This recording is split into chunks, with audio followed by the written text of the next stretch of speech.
Hello, I'm Stacy Hurst. I'm Secretary of the Arkansas Department of Parks, Heritage, and Tourism.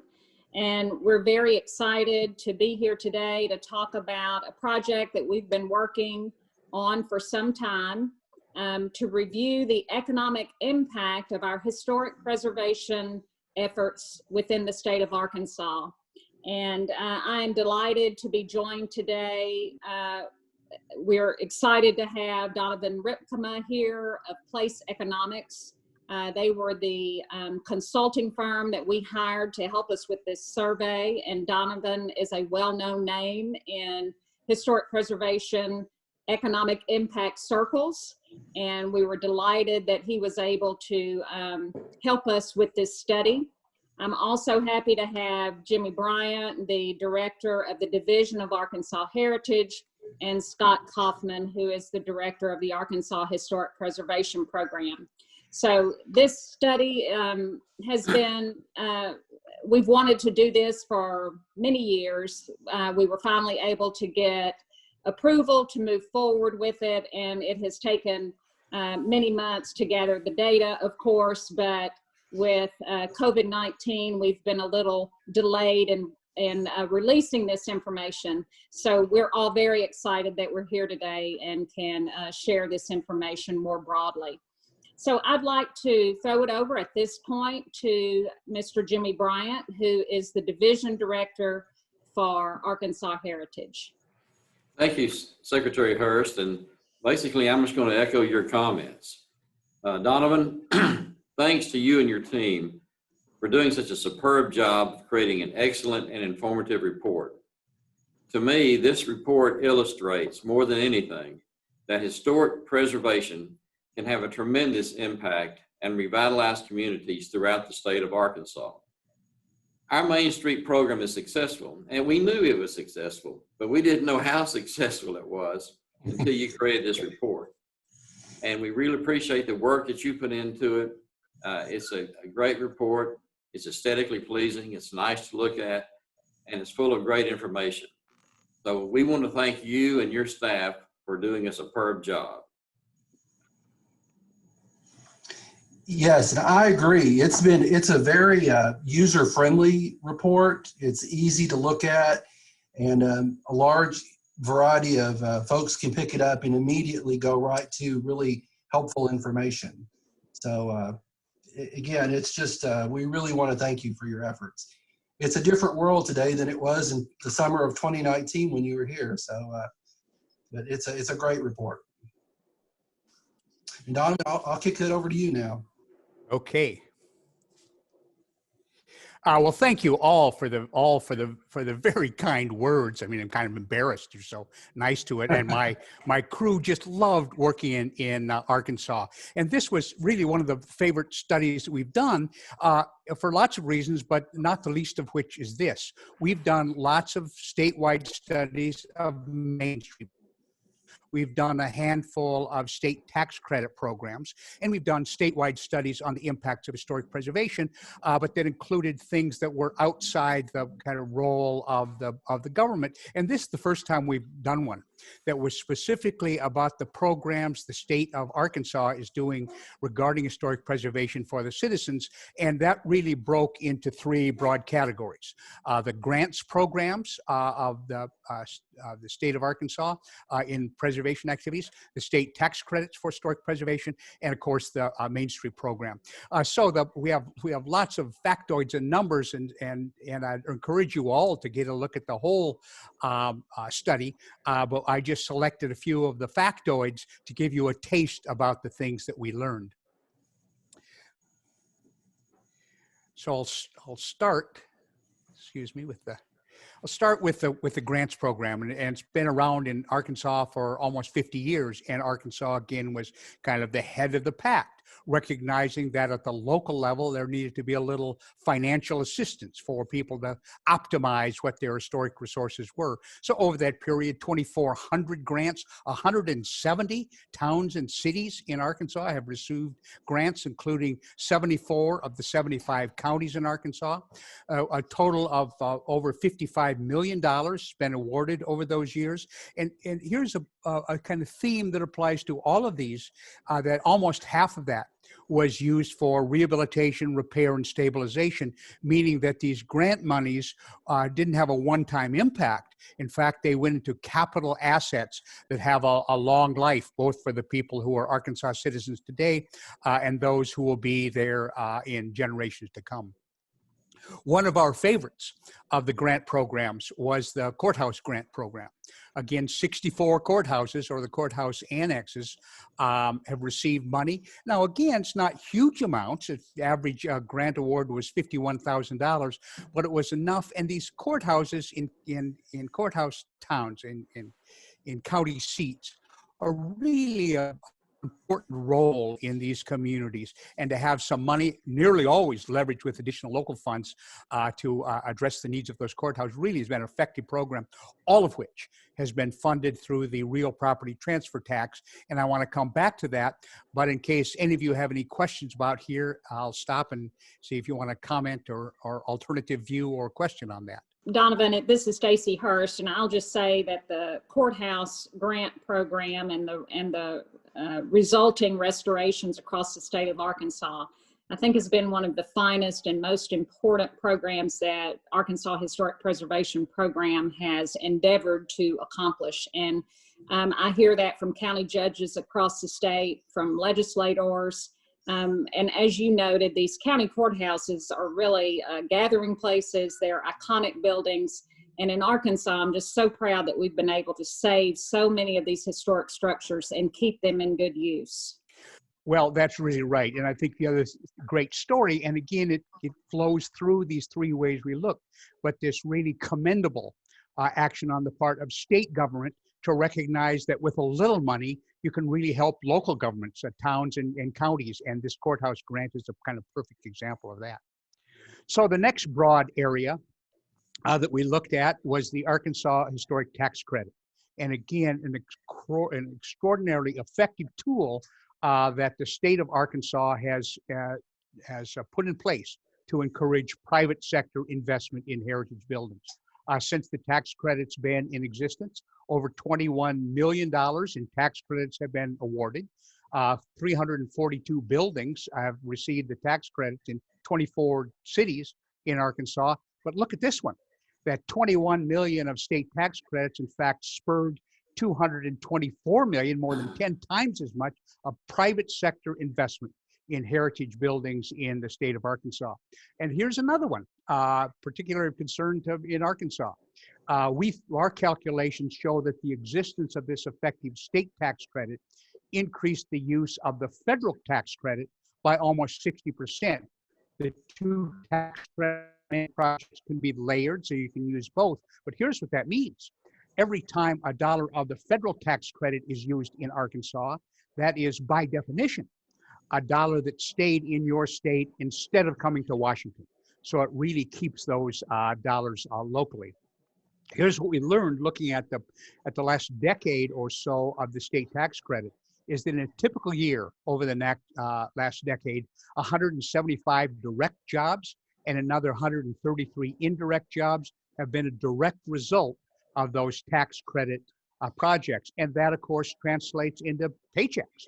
So those 175 jobs mean over 7 million in direct income to Arkansas citizens, and another almost 5 million in indirect and induced income. So it's not just keeping up old buildings. It, in fact, is a real economic development tool in Arkansas.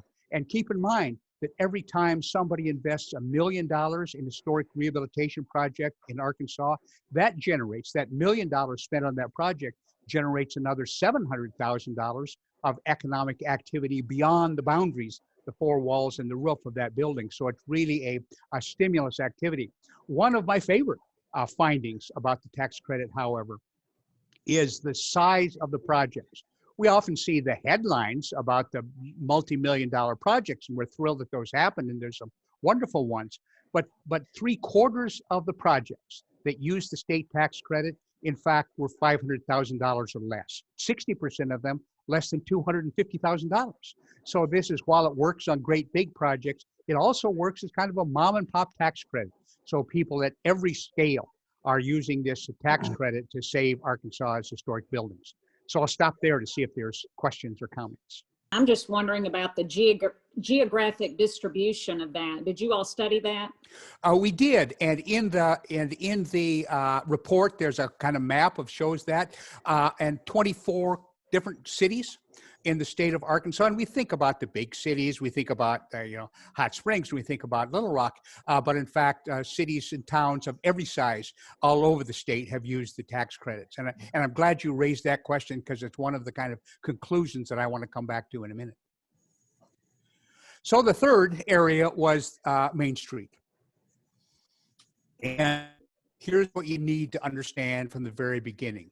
There is no form of economic development of any kind, any place in the United States, that is more cost-effective in economic development than is the Main Street program.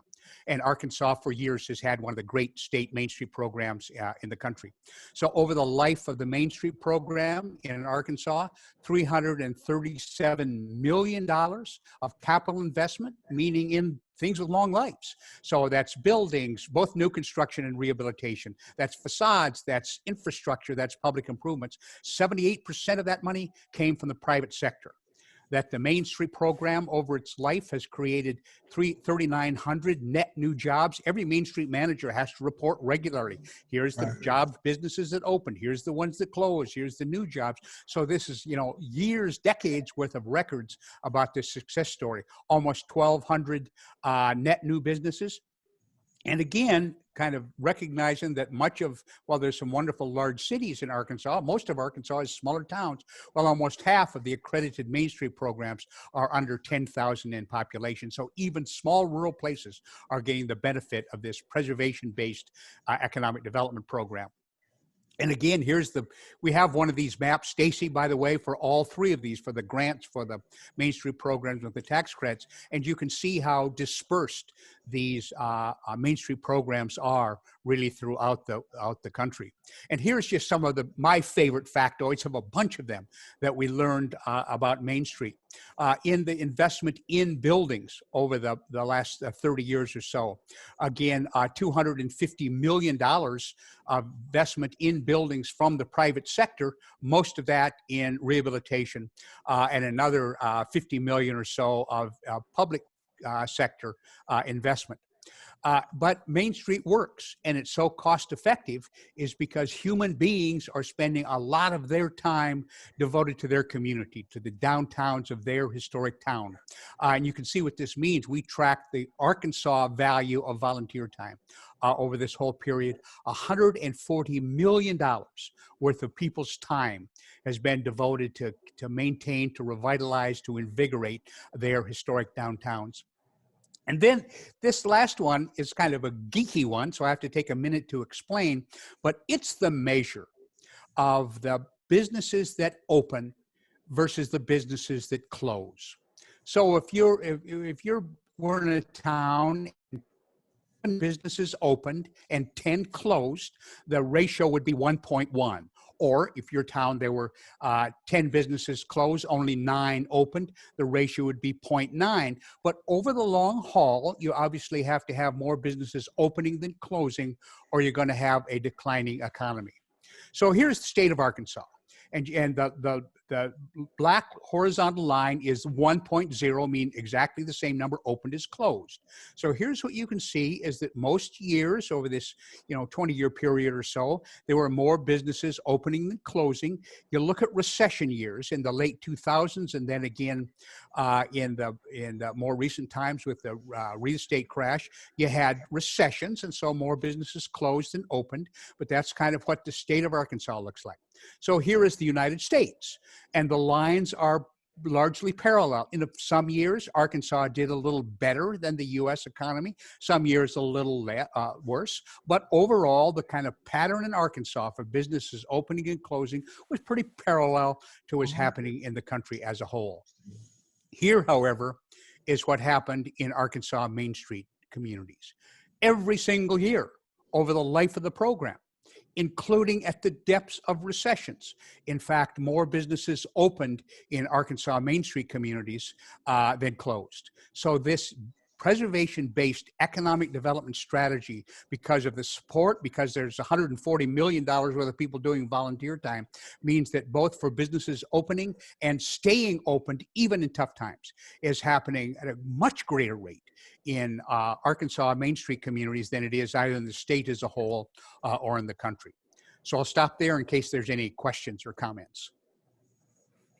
Donovan, do you know what the ratio is for non-Main Street towns? Oh, we don't, and the trouble is just methodologically, it's almost an overwhelming task because you'd have to pair up, which is why we've looked at the statewide average, so at least a good proxy of what non-Main Street towns would look like is what the rest of the state of Arkansas did. Donovan, would you speak just a minute about what Main Street offers in terms of quality of life? I like to talk about Main Street as the perfect combination of historic preservation, economic development, and community revitalization. But I think it contributes so much to the quality of life that we enjoy across Arkansas. It really does. It really does. And sometimes, I mean, we're in the business of doing kind of quantitative analysis, but I think that oftentimes that almost misses the point, that in the end, that kind of quality of life, what people love about their town and their connection really is probably more important. It's kind of harder to measure, and at least that volunteer hours is a kind of proxy for that, people committing. But it really is. And here is my kind of subjective judgment of that is downtowns, particularly these historic Main Street downtowns. There is, when they're successful, a sense of ownership by the community, regardless of who the deed holders happen to be. In these downtowns that people are proud, people literally say, this is my downtown. This is my downtown. There's this sense of ownership that doesn't exist. It doesn't mean we don't have to have shopping centers and strip centers, but nobody says this is my shopping center, but they do say this is my downtown. And I think that's a real concrete expression of the kind of quality of life that those places provide in a community. A sense of place, a sense of connection, a sense of evolution, a sense of ownership. So you think local pride, local pride has got something to do with this? It does. It does. And I'll tell you, I want to do one bit of forecasting.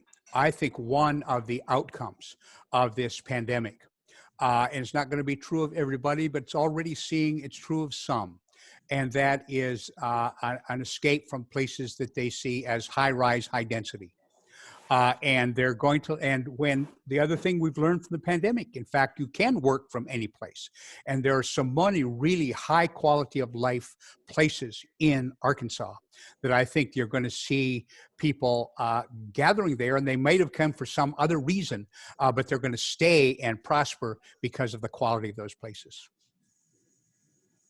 So I'll go to the last piece. First of all, these three sets of tools, the grants and Main Street and the tax credit, really reinforce each other. They're kind of different arms within the Arkansas heritage, but they really are reinforcing of each other.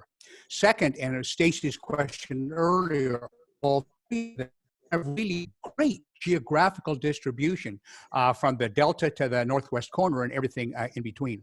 A third is this issue of a designated funding source, that many of the programs in Arkansas Heritage are funded from the real estate transfer tax. Our firm does a pretty not inconsiderable amount of international work. And we're just finishing up a report for Abu Dhabi on tools for a heritage conservation, and they ask us for good examples, make recommendations and examples, and it is the Arkansas use of this transfer fund as an ongoing funding source that we've recommended as for others to use because it's been so successful.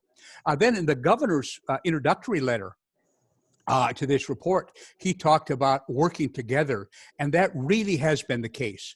We learned in the Heritage Program, the Historic Preservation Program in Arkansas. It's the working together of the public and the private and the nonprofit sectors. It's the working together of state and local governments that doesn't happen every place. And it's this working together of citizens and property owners and business owners. And then this kind of long-term commitment. The fact that for 30 years, 40 years, 50 years, there has been this commitment on the part of the state government of Arkansas expressing the will of the citizens to say that historic resources, historic preservation is an important tool in our state. And it has these manifestations that are economic, their quality of life, their good government, their fiscal responsibility, all the things that one would want from a good government program, these have done. And then this issue that this report, I think, clearly shows, this demonstrable economic benefit from those heritage activities. So we were thrilled to be able to work on this program, and thank you all so much for letting us work on your behalf. Well, Donovan, thank you so much. It just it's just very exciting and gratifying to see all of this and to hear your presentation on it. And we have even more work to do in Arkansas, and it's good work. And I look at this as a real a bipartisan opportunity to just continue to make the state a great place to live and work and grow, and invite visitors too. That's one thing that we're very much involved in is tourism in the state of Arkansas and growing that. And again, I think our historic preservation efforts make Arkansas a great place to visit. So thank you again. And I'll just say that we look forward to sharing this widely.